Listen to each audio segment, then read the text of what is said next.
Hello मित्रांनो, आम्ही जात होतो मासे धरायला. त्या जाता जाता आम्हाला मेंढपाळांच्या मेंढ्या दिसल्या आणि चंगळ्याचा गजर केला. चंगळ्याचा गजर करून निघालो तर आम्ही जंगलामध्ये. खूप घनदाट गवत आलेलं होतं मोठमोठालं.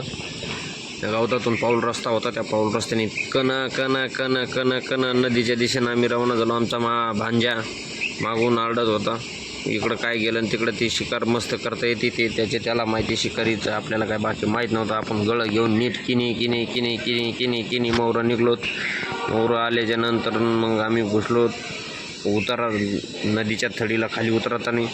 तिथं पण भरपूर गवत वाढलेलं होतं. इचू गाड्याचं बघून खाली बघून हे करून निघलो आणि जाऊन बसलो मी बाबा पटकन दिशी. मग म्हणलं आता चला आता मिशीला ताव घेऊ मारू एक खाली एक वरी आणि झाडावर जाऊन बसलो.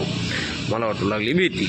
झाडावूनच गळ फेकला टाकला. आता काय झाटा गळायला लागला नाही ना. मग तिथून खाली उतरलो आणि थोडासा एन्जॉय केला आणि नीट चांगल्याचा जयकार केला आणि घरी निघलो. चांगल्या बोले.